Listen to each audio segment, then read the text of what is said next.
ಸಾತ್ವಿಕ ಧರ್ಮಬಂಧುಗಳೇ, ಪ್ರತಿಯೊಂದು ಪರಿವಾರದಲ್ಲಿ ಪ್ರತಿಯೊಬ್ಬ ಸದಸ್ಯರ ಜೀವನದ ಘಟನೆಗಳು ವಿಚಿತ್ರ ಮತ್ತು ವಿಭಿನ್ನವಾಗಿ ನಡೀತಾ ಇರ್ತವೆ.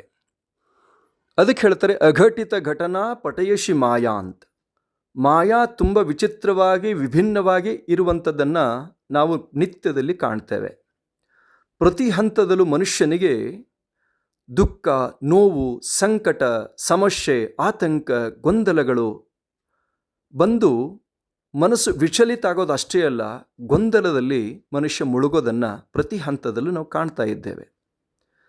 ಆದರೆ ಆ ಸಮಯದಲ್ಲಿ ನಾವೆಲ್ಲ ಭಗವಂತನಲ್ಲಿ ಪ್ರಾರ್ಥನೆ ಮಾಡ್ತೇವೆ. ಹೇ ಭಗವಂತ, ಹೇ ಗುರುನಾಥ, ಹೇ ಕುಲದೈವವೇ, ಇಷ್ಟದೈವವೇ, ಗ್ರಾಮ ದೈವವೇ, ನಮಗೆ ಎಷ್ಟು ಪರೀಕ್ಷೆ ಮಾಡ್ತಾ ಇದ್ದೀಯಾ, ನಮ್ಮ ಪರಿವಾರದಲ್ಲಿ ಎಷ್ಟು ನೋವನ್ನು ತಂದು ಇಡ್ತಾ ಇದೆಯಾ ಅನ್ನೋ ಪ್ರಶ್ನೆಯನ್ನು ಭಗವಂತನಲ್ಲಿ ಮಾಡ್ತೇವೆ.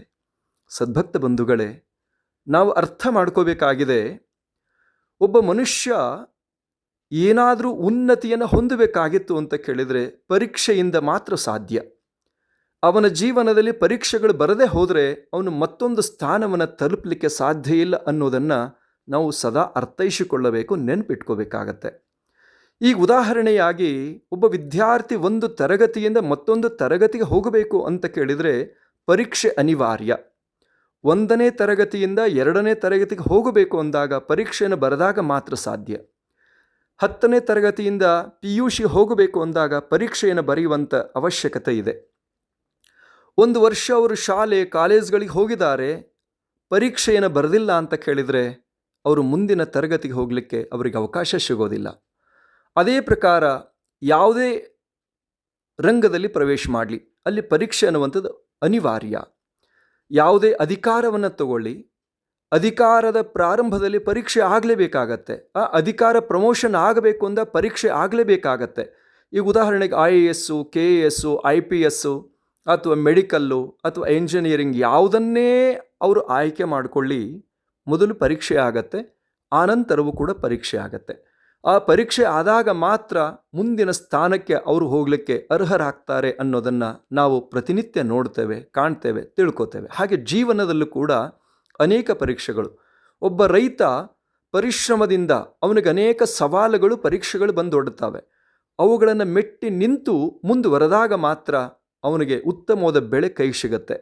ಒಬ್ಬ ಉದ್ಯಮಿ ಕಷ್ಟಪಟ್ಟು ಎಲ್ಲ ಪರೀಕ್ಷೆಗಳನ್ನು ಗಟ್ಟಿಯಾಗಿ ಎದುರಿಸಿ ದುಡಿದಾಗ ಮಾತ್ರ ಆ ವ್ಯವಹಾರ ಅವನ ಕೈ ಹಿಡಿಯುತ್ತೆ.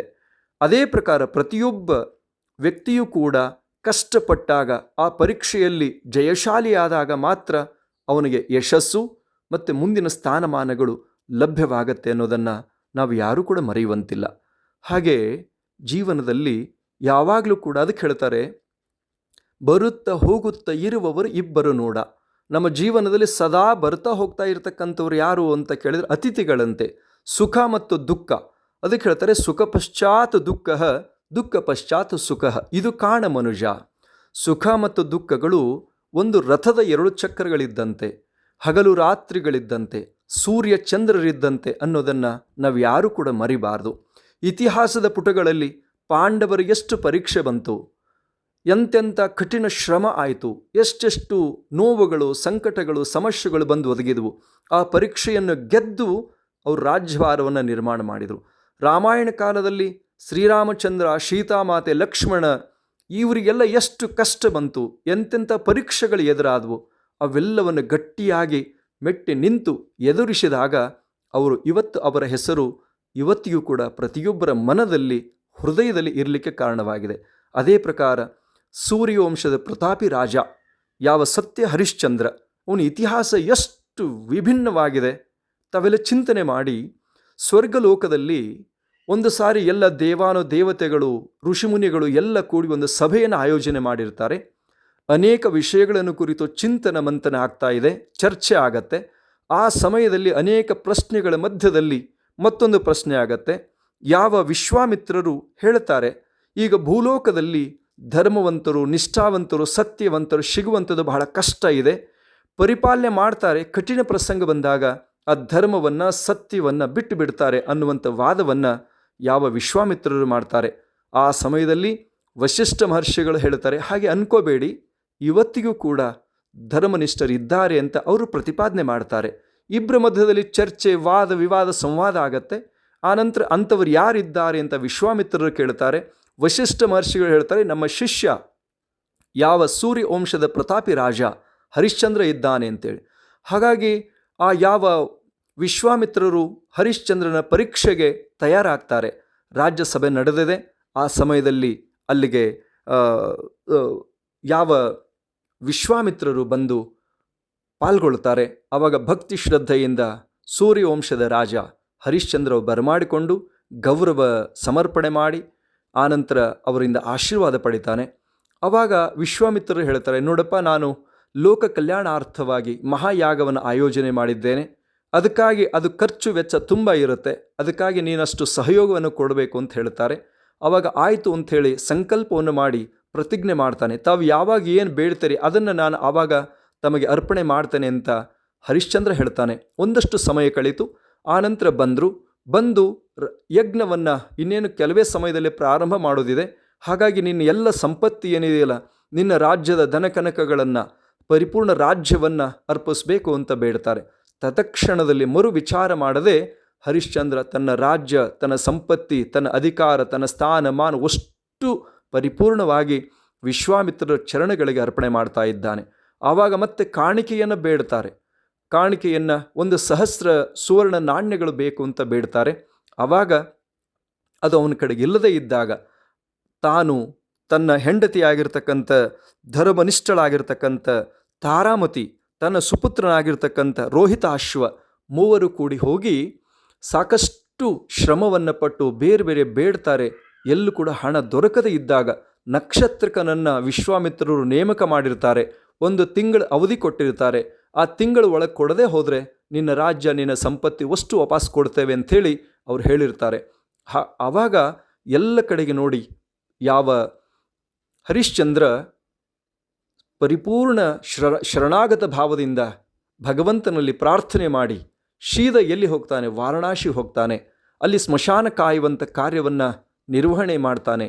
ಆನಂತರದಲ್ಲಿ ಆ ಯಾವ ವ್ಯಕ್ತಿಯಿಂದ ಒಂದಷ್ಟು ಹಣವನ್ನು ಪಡೆದು ತನ್ನ ಹೆಂಡತಿಯನ್ನು ಒಂದು ಕಡೆಗೆ ಬ್ರಾಹ್ಮಣರ ಮನೆಯಲ್ಲಿ ಸೇವೆಗಾಗಿ ನಿಯೋಜನೆ ಮಾಡ್ತಾನೆ. ಅದರ ಜೊತೆಗೆ ಯಾವ ರೋಹಿತಾಶ್ವನು ಕೂಡ ಜೊತೆಗೆ ಸೇವೆಯನ್ನು ಮಾಡಲಿಕ್ಕೆ ಮುಂದಾಗ್ತಾನೆ. ಆನಂತರ ಬಂದಂಥ 1,000 ನಾಣ್ಯಗಳನ್ನು, ಸುವರ್ಣ ನಾಣ್ಯಗಳನ್ನು ಆ ನಕ್ಷತ್ರಕನ ಮುಖಾಂತರವಾಗಿ ವಿಶ್ವಾಮಿತ್ರರಿಗೆ ಮುಟ್ಟಿಸ್ಲಿಕ್ಕಾಗತ್ತೆ. ಆನಂತರ ಅನೇಕ ಪರೀಕ್ಷೆಗಳು ನಡೆಯುತ್ತೆ. ಇನ್ನೇನು ಆ ಪರೀಕ್ಷೆಗಳು ಅತ್ಯಂತ ಕಠಿಣತರವಾಗಿ ನಡೆಯುತ್ತೆ. ಆ ವಿಶ್ಲೇಷಣೆ ಹೇಳ್ತಾ ಹೋದರೆ ತುಂಬ ನೋವು ಅನಿಸುತ್ತೆ. ಕೇಳಲಿಕ್ಕೂ ಹೇಳಲಿಕ್ಕೂ ಕೂಡ ಅಷ್ಟೆಲ್ಲ ಪರೀಕ್ಷೆ ನಡೆಯುತ್ತೆ. ಒಂದು ಘಟನೆ ನಿಮಗೆ ಹೇಳೋದಾದರೆ, ಯಾವ ರೋಹಿತಾಶ್ವನ ಜನ್ಮದಿನ ಅವತ್ತು ಒಂದಷ್ಟು ಸಿಹಿ ತಿನಿಸನ್ನು ತಿನ್ನಿಸ್ಬೇಕು ಅಂತ ತನ್ನ ತಾಯಿ ತಾರಾಮತಿ ಒಂದಷ್ಟು ಸಿಹಿ ತಿನಿಸುಗಳನ್ನು ಮಗನಿಗೆ ತಿನ್ನಿಸ್ಲಿಕ್ಕೆ ಹೋದಾಗ ಆ ಮನೆಯ ಒಡತಿ ಬಂದು ಅವಳನ್ನು ಬಡಿದು ಆ ಮಗನನ್ನು ಕಾಡಿಗೆ ಕಟ್ಟಿಗೆ ತರಲಿಕ್ಕೆ ಕಳಿಸ್ತಾ ಇದ್ದಾಳೆ. ಅವಾಗ ಹೇಳ್ತಾಳೆ ತಾರಾಮತಿ, ಅಮ್ಮ, ಇವತ್ತು ಜನ್ಮದಿನ ಇದೆ ಮಗಂದು, ಒಂದು ಸ್ವಲ್ಪ ಸಿಹಿ ತಿಂಡಿಯನ್ನು ತಿನ್ನಿಸಿ ಕಳಿಸ್ಕೊಡ್ತೇನೆ, ನೀನು ನಿನ್ನ ಕೆಲಸ ಮಾಡು ಅಂತೇಳಿ ಕೆಲಸಕ್ಕೆ ಹಚ್ಚಿ ಕಾಡಿಗೆ ಕಳಿಸ್ಕೊಡ್ತಾ ಇದ್ದಾಳೆ. ಕಾಡಿಗೆ ಹೋಗಿ ಕಟ್ಟಿಗೆ ಕಡಿತಾ ಒಂದು ಸರ್ಪ ಕಚ್ಚಿ ಮರಣ ಆಗತ್ತೆ ರೋಹಿತಾಶ್ವನಿಗೆ. ಆನಂತರ ಅಲ್ಲಿರುವಂಥ ಸ್ನೇಹಿತರು ಓಡಿ ಬಂದು ತಾಯಿ ತಾರಾಮತಿಗೆ ಹೇಳ್ತಾ ಇದ್ದಾರೆ, ಅಮ್ಮ, ನಿನ್ನ ಮಗನಿಗೆ ಹೀಗಾಗಿದೆ ಅಂತ. ಮಗನ ರಕ್ಷಣೆಗಾಗಿ ಹೊರಟು ನಿಂತಿದ್ದಾಳೆ. ಆವಾಗ ಮನೆಯ ಒಡತಿ ಬಂದು ತಡಿತಾ ಇದ್ದಾಳೆ, ನೀನು ಪರಿಪೂರ್ಣ ಕೆಲಸವನ್ನು, ಇಂದಿನ ಕಾರ್ಯವನ್ನು ಪೂರ್ಣ ಮಾಡಿ ನಿನ್ನ ಮಗನ ನೋಡ್ಲಿಕ್ಕೆ ಹೋಗಬೇಕು ಅಂತ ಹೇಳ್ತಾಳೆ. ಆವಾಗ ಆ ಎಲ್ಲ ಕೆಲಸವನ್ನು, ಅಲ್ಲಿ ಕಸ ಹೊಡೆಯೋದು, ಕುಟ್ಟೋದು, ಬೀಸೋದು, ದನ ಮೇಯಿಸೋದು, ಸಗಣಿ ತೆಗೆಯೋದು, ಹಾಲು ಕರೆಯೋದು, ಎಲ್ಲ ಕೆಲಸವನ್ನು ಒಬ್ಬ ರಾಜನ ಹೆಂಡತಿ ಮಾಡುವಂಥದ್ದು. ಅದೆಲ್ಲವನ್ನು ಮಾಡಿ ಹೋಗೋಷ್ಟೊತ್ತಿಗೆ ಸಂಜೆ ಆಗಿರುತ್ತೆ. ಆ ಸಮಯದಲ್ಲಿ ಆ ಮಗನ ಶರೀರ ಆಗಲೇ ಮರಣ ಆಗಿರುತ್ತೆ ಮಗನಿಗೆ. ಆ ಶವವನ್ನು ತಗೊಂಡು ಗೋಳಾಡಿ ಅಳುತ್ತಾ ಸ್ಮಶಾನಕ್ಕೆ ಅಂತ್ಯ ಸಂಸ್ಕಾರಕ್ಕಾಗಿ ಹೋಗ್ತಾಳೆ. ಆ ಸಮಯದಲ್ಲಿ ರಾಜ ಹರಿಶ್ಚಂದ್ರನೇ ಅಲ್ಲಿರ್ತಾನೆ. ಸುಂಕವನ್ನು, ಇದಕ್ಕೆ ಹಣ ಕಟ್ಟದೆ ಅಂತ್ಯಕ್ರಿಯೆಗೆ ಅವಕಾಶ ಇಲ್ಲ ಅಂತ ಹೇಳ್ತಾನೆ. ಆವಾಗ ನನ್ನ ಹತ್ರ ಏನೂ ಇಲ್ಲ ಅಂತ ಹೇಳ್ತಾಳೆ ತಾರಾಮತಿ. ನಿನ್ನ ಕೊರಳಲ್ಲಿರುವಂಥ ಮಾಂಗಲ್ಯವನ್ನು ಮಾರಿ ಹಣವನ್ನು ಕಟ್ಟು ಅಂತ ಹೇಳ್ತಾನೆ. ಆವಾಗ ವಶಿಷ್ಠ ಮಹರ್ಷಿಗಳು ಒಂದು ಅನುಗ್ರಹ ಇರುತ್ತೆ. ಯಾರೇ ಆಗಲಿ, ಯಾರಾದರೂ ಕೂಡ ಈ ಅವಳ ಮಾಂಗಲ್ಯ ತನ್ನ ಪತಿಯ ಹೊರತು ಯಾರಿಗೂ ಕೂಡ ಕಾಣುವಂತೆ ಇರೋದಿಲ್ಲ. ಅವರ ಅನುಗ್ರಹ ಇರುತ್ತೆ. ಆವಾಗ ಅವಳಿಗೆ ಅನಿಸುತ್ತೆ, ನನ್ನ ಮಾಂಗಲ್ಯ ಇವರಿಗೆ ಕಂಡಿದೆ ಅಂದರೆ ನನ್ನ ಪತಿ ಇವರೇ ಅಂಥೇಳಿ ಇನ್ನೂ ಗೋಳಾಡಿ ಅಳ್ತಾಳೆ, ನಡೆದ ಘಟನೆಯನ್ನೆಲ್ಲ ಹೇಳ್ತಾಳೆ. ಆವಾಗ ತನ್ನ ಮಾಂಗಲ್ಯವನ್ನು ಮಾರಿ ಇನ್ನು ವಾಪಸ್ ಬರೋ ಸಮಯದಲ್ಲಿ ಯಾವ ಕಾಶಿ ನರೇಶನ ಮಗನ ಹತ್ಯೆ ಆಗಿರುತ್ತೆ, ಅಲ್ಲಿ ನೋಡಿದರೆ ಆ ಶಿರ ಎಡು ಬೀಳ್ತಾಳೆ. ಅಲ್ಲಿ ಶಿರ, ಅವನ ಕೊರಳಿನ ಚೆಂಡು ಭಾಗ ಅಲ್ಲೇ ಇರುತ್ತೆ. ಆವಾಗ ಅದನ್ನು ತೊಗೊಂಡು ನೋಡ್ತಾಳೆ. ಅಲ್ಲಿ ರಾಜಭಟರು ಬಂದು ಇವಳೇ ಕೊಲೆ ಮಾಡಿದ್ದಾಳೆ ಅಂತ ಆರೋಪ ಮಾಡ್ತಾರೆ. ಆವಾಗ ರಾಜ ಮರಣದಂಡನೆ ವಿಧಿಸ್ತಾನೆ. ಆ ರಾಜ ಹರಿಶ್ಚಂದ್ರನಿಂದಲೇ ಅವಳ ಶಿರಚ್ಛೇದನ ಮಾಡಲಿಕ್ಕೆ ಆದೇಶ ಮಾಡ್ತಾನೆ. ಇನ್ನೇನು ಆ ಸ್ಮಶಾನದಲ್ಲಿ ಶಿರಚ್ಛೇದನ ಮಾಡಬೇಕು ತಾರಾಮತಿಯ. ಆ ಸಮಯದಲ್ಲಿ ಎಲ್ಲ ದೇವಾನುದೇವತೆಗಳು ಪ್ರಕಟ ಆಗ್ತಾ ಇದ್ದಾರೆ, ತ್ರಿಮೂರ್ತಿಗಳು ಪ್ರಕಟ ಆಗ್ತಾ ಇದ್ದಾರೆ. ವಿಶ್ವಾಮಿತ್ರರು, ವಶಿಷ್ಠ ಮಹರ್ಷಿಗಳು ಎಲ್ಲರೂ ಪ್ರತ್ಯಕ್ಷರಾಗಿ ಹೇಳ್ತಾ ಇದ್ದಾರೆ, ಇತಿಹಾಸದಲ್ಲಿ ಸತ್ಯ ಧರ್ಮದ ಪರಿಪಾಲಕ ನಿನ್ನಂಥ ವ್ಯಕ್ತಿ ಅಪರೂಪ ಅಂಥೇಳಿ, ನಿನ್ನ ಹೆಸರು ಸೂರ್ಯ ಚಂದ್ರಾರ್ಕ ಪರ್ಯಂತರವಾಗಿರಲಿ ಅಂತೇಳಿ ಆಶೀರ್ವಾದವನ್ನು ಮಾಡಿ, ಆನಂತರ ಎಲ್ಲ ದೇವಾನುದೇವತೆಗಳು ಅನುಗ್ರಹ ಮಾಡಿ ನಿನ್ನ ಹೆಸರು ಸೂರ್ಯ ಚಂದ್ರ ಪರ್ಯಂತರವಾಗಿ ಉಳಿಯುವಂತಾಗಲಿ ಅಂತ ಆಶೀರ್ವಾದ ಮಾಡ್ತಾ ಇದ್ದಾರೆ. ಅವನ ಕೀರ್ತಿ ಬೆಳಗತ್ತೆ ಅಂತ. ಹಾಗಾಗಿ ಸದ್ಭಕ್ತ ಬಂಧುಗಳೇ, ಯಾವುದೇ ಸಂದರ್ಭದಲ್ಲೂ ಕೂಡ ಕಠಿಣ ಪ್ರಸಂಗ ಬಂದಾಗ ನಾವು ಕುಗ್ಗೋದು ಬೇಡ, ನೋವನ್ನು ಮಾಡ್ಕೊಳ್ಳೋದು ಬೇಡ, ಆತಂಕವನ್ನು ಪಡೋದು ಬೇಡ. ಎಲ್ಲವನ್ನು ಗಟ್ಟಿಯಾಗಿ ಮೆಟ್ಟಿ ನಿಂತು ಎದುರಿಸೋಣ, ಉತ್ತರ ಕೊಡೋಣ, ಉತ್ತರದಾಯಿಯಾಗಿ ಬೆಳೆಯೋಣ. ಆವಾಗ ಆ ಭಗವಂತನ ಕೃಪೆ ನಮ್ಮ ಮೇಲಾಗತ್ತೆ, ಭಗವಂತನ ಆಶೀರ್ವಾದ ನಮಗೆ ಲಭ್ಯವಾಗತ್ತೆ ಅನ್ನುವಂಥ ಮಾತನ್ನು ತಿಳಿಸಿ ನಮ್ಮ ಭಕ್ತರು ಹೇಳೋದಿಷ್ಟೇ. ಅನೇಕ ಆರೋಪಗಳು, ನಿಂದೆಗಳು, ಗೊಂದಲಗಳು, ಆತಂಕಗಳು ಪ್ರತಿಯೊಬ್ಬರಿಗೂ ಬರುತ್ತೆ. ಯಾಕೆ ಅಂತ ಕೇಳಿದರೆ, ಹಣ್ಣು ಇರುವ ಮರಕ್ಕೆ ಕಲ್ಲು ಹೊಡೆಯುವಂಥದ್ದು. ಯಾವಾಗಲೂ ಕೂಡ ಪ್ರತಿಯೊಬ್ಬರೂ ಕೂಡ ಸಾತ್ವಿಕರು, ಧರ್ಮವಂತರ ಮೇಲೆ ಅನೇಕ ಆರೋಪ, ಗೊಂದಲ, ಆತಂಕ, ಸಮಸ್ಯೆಗಳು, ಸಂಕಷ್ಟಗಳು ಬರೋ ಸಹಜ ಸತ್ಯ. ಯಾವುದೇ ಪ್ರಸಂಗದಲ್ಲೂ ವಿಚಲಿತರಾಗೋದು ಬೇಡ. ಆ ಭಗವಂತ ಪ್ರತಿಯೊಂದು ಪರೀಕ್ಷೆಯನ್ನು ಒಡ್ಡಿ ಅದಕ್ಕೆ ಪರಿಹಾರವನ್ನು ಅವನೇ ಇಟ್ಟಿರ್ತಾನೆ. ಅಲ್ಲಿವರೆಗೂ ಒಂದಷ್ಟು ತಾಳ್ಮೆಯಿಂದ ನಾವು ನೀವೆಲ್ಲ ಕಾಯೋಣ ಅನ್ನುವಂಥ ಮಾತನ್ನು ತಿಳಿಸಿ ಈ ಸಂದೇಶಕ್ಕೆ ವಿರಾಮ ಕೊಡ್ತಾ ಇದ್ದೇವೆ. ಓಂ ಶಾಂತಿ ಶಾಂತಿ ಶಾಂತಿ.